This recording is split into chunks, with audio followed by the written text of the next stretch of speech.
Welcome to this week's edition of the Chat Box. Now, this is where we talk about all things social media, all things happening in the community, and we come right here to discuss them and find out what truly could be the cause of the happenings around us. My name is Kim Sibanda, and of course, today I am honored to be joined by Evangelist Gwatidzo in the studio.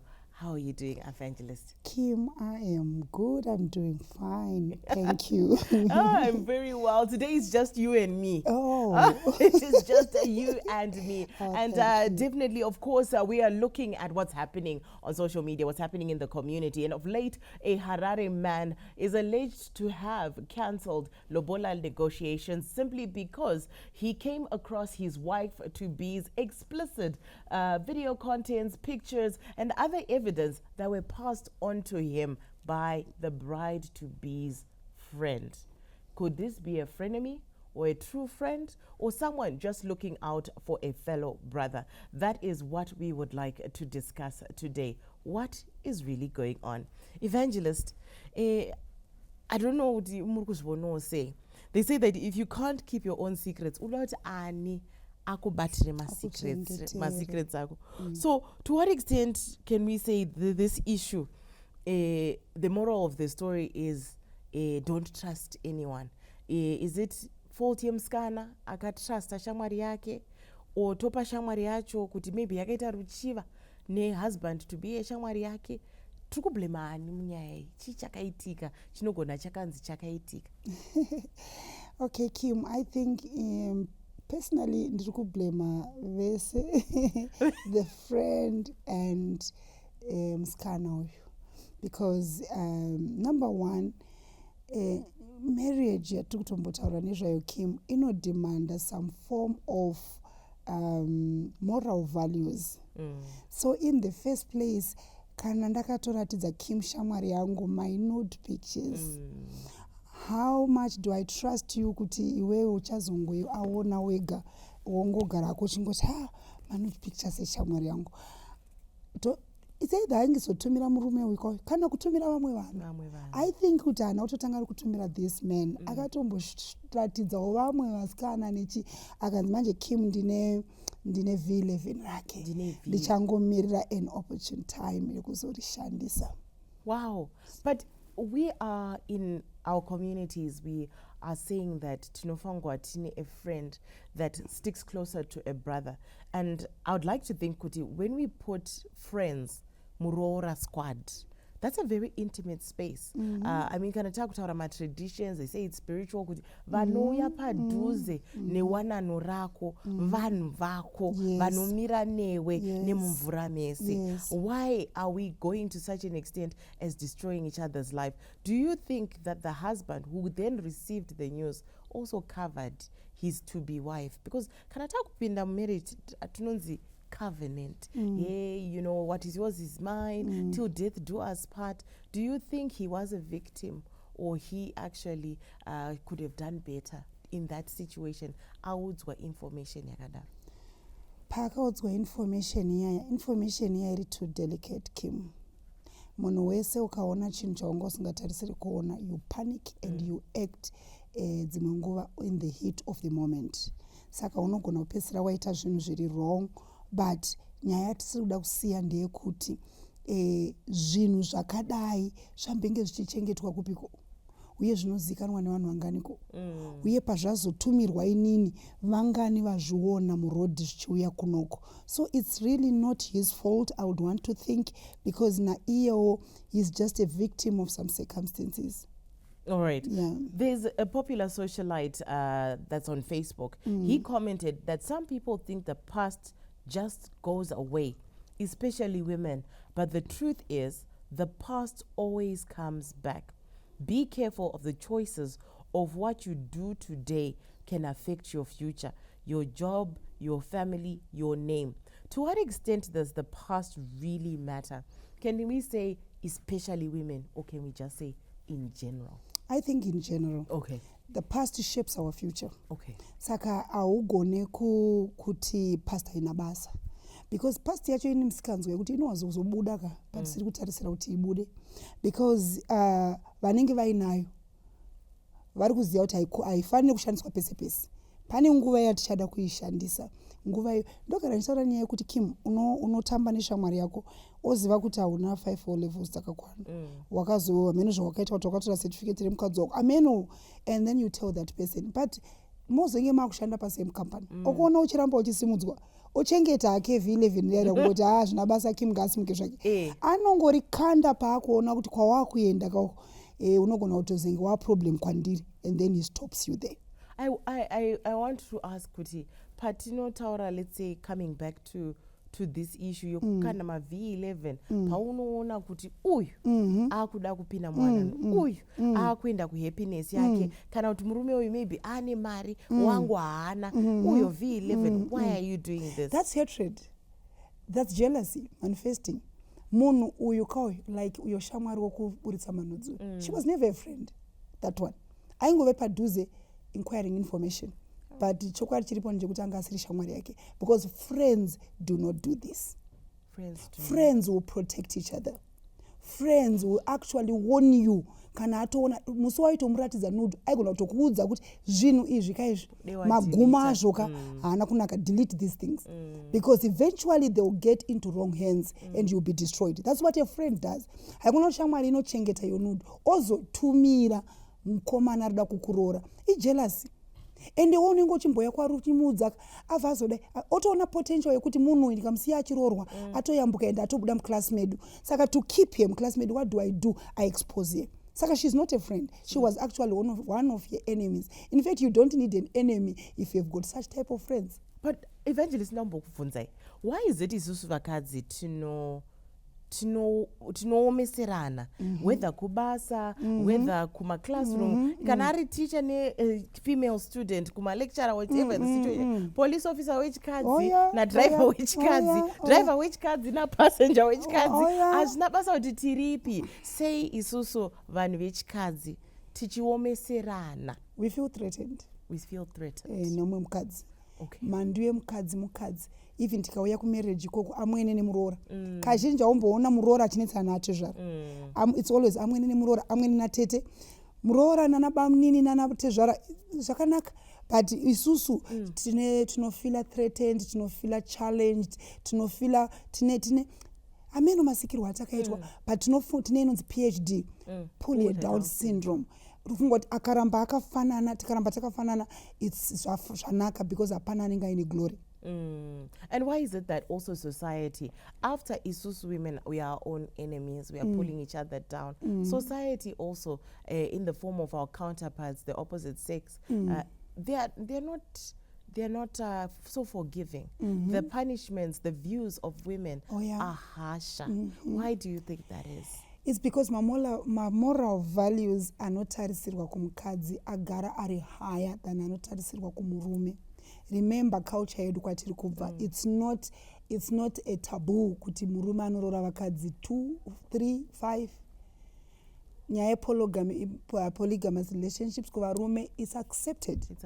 Saka kutoti aite vakadzi 2 ungatsvaga imwe girlfriend wekutanga aripo, kuti aite uchi 3 ungatsvaga mumwe mukadzi 2, 3 avaripo. Saka zvakaita sekuti zvakagamuchirika. But kumukadzi kwatiri it was never like that. Isusu taitarisirwa kuti kana uri mai waroorwa unenge uri pamba uchimaintaina. Ipo pamusha unoziva kuti unhu hwepamba haugadzirwe nababa, unogadzirwa namai. Amai veapa, but ukada kuita makwikwi manje nevarume vacho hazvisi kubuda. That's where we are judged so much. Nyaya iyi isusu vakadzi, we are on down for another woman has taken down another woman before she's gone into the happiest time of her life.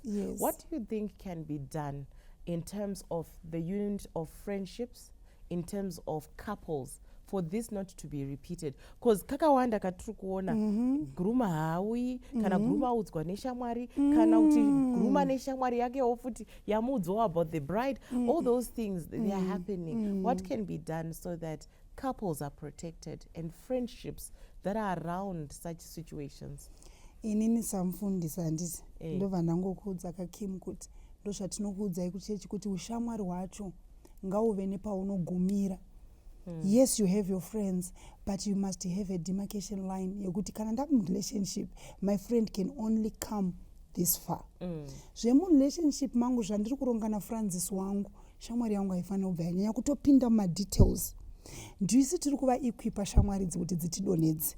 Ngatizivei kuchengeta zvakavanzika zvedu kwatiri to ourselves, because chokwadi chiripo ndechekuti there's no one without a past. But past yangu ina nani futi mukati mayo. Uye pandiri murelationship, remember it's you and your boyfriend muri murelationship. It's not you and your friends.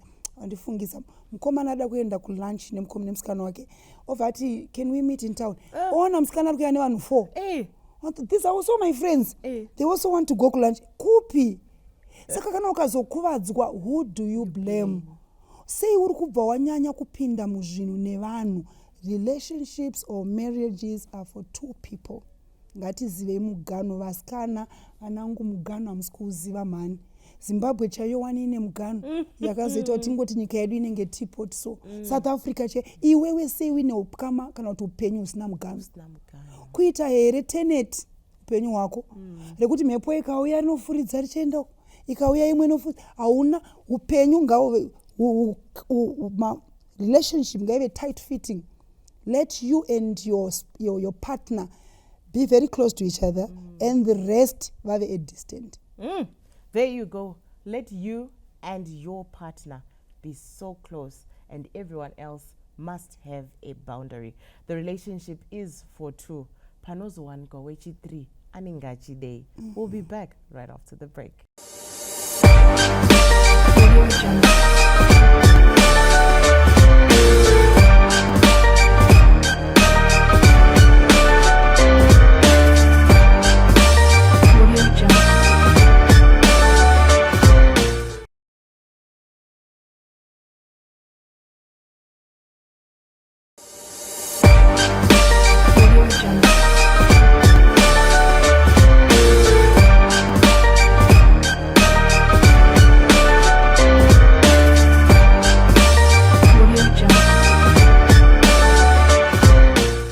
Welcome back to the chat box, where we are talking about cancelled Lobola.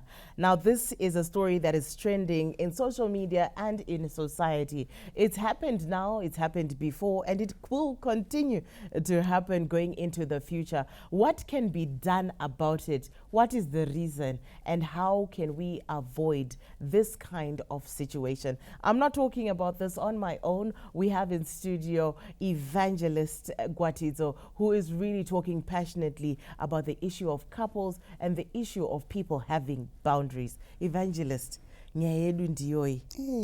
you think this story would have been different maybe if it was the guy's explicit videos? Do you think the bride would have said, no, murume? Yeah, and let it go? I think so. You think so? Yeah. Men are forgiven for such crimes.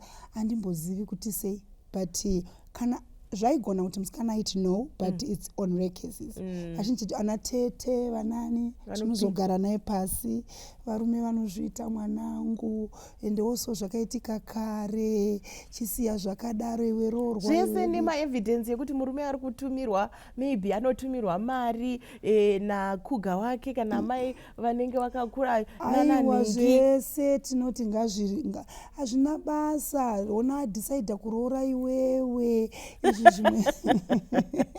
But why is it that it seems as though whether we are talking about rape cases, whether we are talking about domestic abuse, or we're talking about even maybe children acting out certain things in the house, isuve kumba the community, we are so quick to cover it up. But kana zvago zvakwaningi aiwa ngazvibude hazvina basa. Do you think if it was maybe even a high profile case, it would have come out even in the same manner? No, it wouldn't. No, it wouldn't. So what causes kamwe kakufumuka kwenyaya idzi? Jealousy ratataura riya. Une hama dzakaita sei? Vakakukomberedza vane mwoyo yakaita sei? How much do they want you to be happy? Do they really care about you? Or they actually, do you know, mazuva anaya Kim, unogona kuvengerwa kungonzi wafamba chete. Kwete kuti pane chawaita chakashata. Wakambonzwa here statement dzekuti anozvita ane mari. Nekuti wakogona kuchuza bhero rako. Yes. Nekuri yes. Ukazobvunza kuti wacho ari kuzvita ane mari akati chii? Hapana pakambotaurwa masoko anobatika akataurwa nemunhu. But isusu tiri kuti zvaunoita zvese izvo uri kuita because unoda kuzviona kunge munhu ane mari. So statement iyoyo ikabuda Kim, even in the family, even kubasa, ziva kuti those people vakuita project. And kana vakuita project, they want to bring you down. They want to bring and you one day they'll succeed. They will succeed. Yes. But so how can an individual protect themselves? You are not an island. You need people around you. People, yes. You need a support system. Kunonzi, you need a support system. Ndo manyira kuchechi here. Chero kuchechi kune politics dzako. Ndo manyira vana maini nere. Vivo futi vari kufunga kuti wangu mwana ndiye aida achirorwa. You know, so how do I protect myself as an individual, whether a man or a woman, ndichida kupinda mwanani? Kim, I want to say, have boundaries. Not only boundaries, indiri kufunga futi kuti have a family. When I say a family, I'm not talking about vanhu wakaberekwa nawo kana vanhu vainokama nawo. You know, there's that person who is very close to you, who wishes the best for you. That person is a friend, is a family.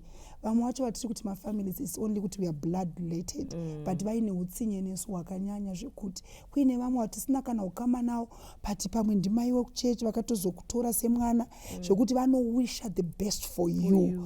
Know those people in your life. Don't just expose yourself kuvanhu nemhaka yekuti hama dzangu unokuvara. Tataura nenyaya yekukuvara, hatisi kukuvara kuti pali pari kubleeda. Pamwe maybe pano bleeder because maybe physical violence, but sometimes to know bleeder emotional inside. Yes. How is one affected? Let's talk about both parties. The girl, how do you think she's been affected psychologically? The boy himself, the man who's been wanting to marry his bride, and this happens. You know, now these two people, they are injured and they are wounded. And vantoda kubatsirwa because vakasabatsirwa it will not be good. Number one, ndida kuti kumskana, we were not told kuti V11 aya manudzo aya ndarini. Pamwe ndakudhara Kim, relationship yakatomboita paserapo, and she's saying vedweka vanhu vanotendeuka madzangu, vanhu vanotochinjawo. Zvekuita bring the past yemunhu yaari kutofunga kuti ndakatokumbira kuna Mwari akandiregerera. You wait at the devil's advocate anopota achinotora zvinhu zviya achizviita resurface now. I think it's not fair. It's not fair. And kumukomanawo dai kuri kuti paakapiwa mapictures akagona kucommunicate nemusikana wake vari two, maybe tingadai tiri pane imwe stage right now, but zvinhu zvakabva zvapindirwa manje nema-outsiders nefriends and relatives already vakunza manje mafungiro avo ekuti iwo kuchati ndoda kupfuurira pamberi nekuroora ndakazoroora ureri akabva azodai and that name shaming, you know, now iye as a man akuda kuprotecta manje kuti ndirambe nichinzi murume pakati pevamwe varume, but dai kuri kunzi anotorwa achitaurwa naye, you'll be surprised achikudza kuti musikana wangu ndomuda. Are we not raising a broken generation? We because are. Kudhara waifungirwa kuti kuda ndo zvinogona zvichiitika. Waifungirwa kuti uyu ane hunhu hwakadai ndinofunga akadai. Iko zvino digital age yatave yangove picture kuti oi vonai V11 zvaiitika. Is this not helping us to, you know, raise a broken generation? Unoziva kudhara isusu when we grew up kwakuine uipiwo vanhu vaigona kudiscourage munhu asarorwe, but zvava zvisina kuenzana nezvako mazuva ano, because zvamazuva ano izvi maane evidence inoonekwa nekuda kwetechnology. Mapicture iwaya kana manudzo vasikana, I think it's a lesson kanimi muri kwadiko wazenge wabva wazofara zvekubva wasvika iko kuna mwanangu zvekuti wakadaro kuti ga ichiona manje kwazvazosvika. Saka izvozvi tasina mapicha aitora nudhisi, tatisina mapicha aitumira mukomana wako. Waifanira kuenda kustudio unotorwa picha yako, munhu kana atozeoda osnepi. Zvino mazuva ano it's so easy. Kungooneka ifamba nemunhu watotorwa picha ibva yatutumirwa apa munhu anogona kuvhunza. Do you think that the issue of sending each other mifananidzo idzodzi, these pictures, these videos, is aided by the fact that maybe it's a background issue? Maybe ndaona kuti mukomana uyu kuti ndimufadze andipe mari yaanayo, anditore andite mukadzi, rega ndimutaridze zvandinenge ndakaita, kwane mabhidzi, kwane chakati, mastructure zvese, kutsvuka kusviba zvese tinoda kutaridza kuti tora inini ndini advert yacho. Kana kuti paya paanozoti baby hatingotora videos zvingonakidza, iwe woti ndikasatora video this guy he might leave me. Kim, my advice is never use a wrong method for you to get a good result. Muda kurorwa but never use a wrong method. Already izvo zvokutonzi ngatitore video tichiita, iwe unotoziva kuti zviri wrong. Nekuti video iyi muchagara nayo muri two here. Kumba hakuna chingwa Evangelist. Handiti uri kuona manje yatinotaura yeye kuti girl child, be equipped, develop yourself, be able kuzvitengera futa rako raunozora, be able kuzvitengera chingwa chako chaunodya, ukadaro hauite muranda wemunhu. Uri kuona ero zvese zvaakuya manje nekuti uri kumbunyikidzwa nekuda kwekushaya, uri kufunga kuti ndikamufadza anondipa. Ndobva ndakuvhunza kamwanangu, saka wasiya neimanje nevari kumira pakona patouchline every night because vai vakabuda pachina kuti ndozvatiri. Chiregera kuve hure rine boyfriend one. Don't do things which are wrong for you to get good results. Izvozvo atidi kupatsenga tsenga.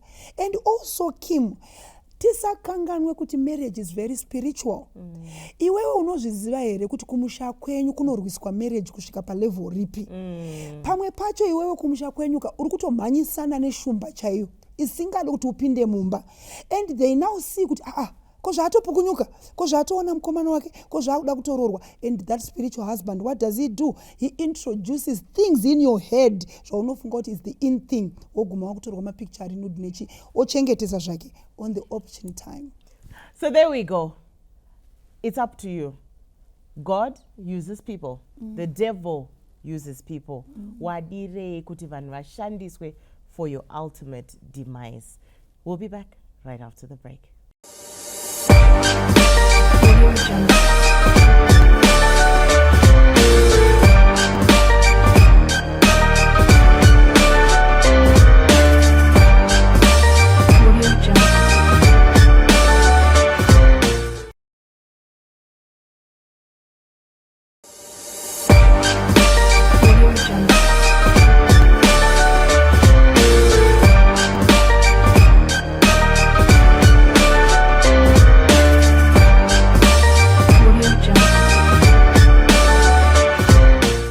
Welcome back as we continue the conversation about Lobola, about boundaries, and about betrayal. I'm still here with Evangelist Gwatidzo as we continue on with the conversation.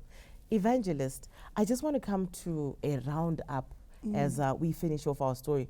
What can we say about what we've learned from this particular story and others like it? And what is the role of the church and the community? Anatete, my advice avanofanirwa kupa. Mukakwanisa kungondipo ipapo. Oh, thank you, Kim. I think zvatadzidza ndezvekuti don't trust anyone. Don't trust your friends with your privacy. Shamwari yako haisa amai vako. It's only your mother who has got intentions for you pamwoyo pavo. Shamwari yako vazhinji vacho ma-rivals. Chauri kuda iye anochidawo.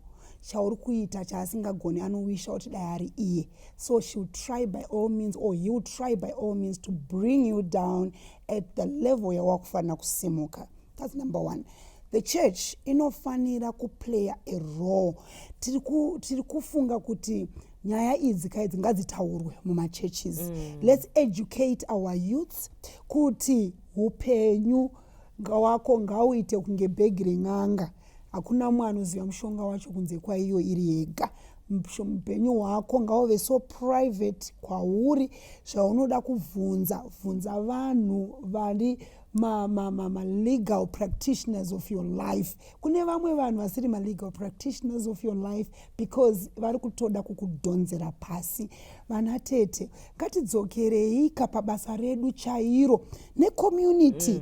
Kim mwana wepanext door ndewangu, ndikamuona achiita zvakabhenda, ndinobata iye mwana ndomutaurira kuti zvauri kuita izvi hazvina ramangwana rakajeka. Tikatadza kunzwisana nemwana, ndinoengenja mubereki wake kuti zvandiri kuona mwana achiita mafambiro haana kunaka, ngatibatsirei mwana, because kugona kwemwana wepanext door kugona kwemwana wangu.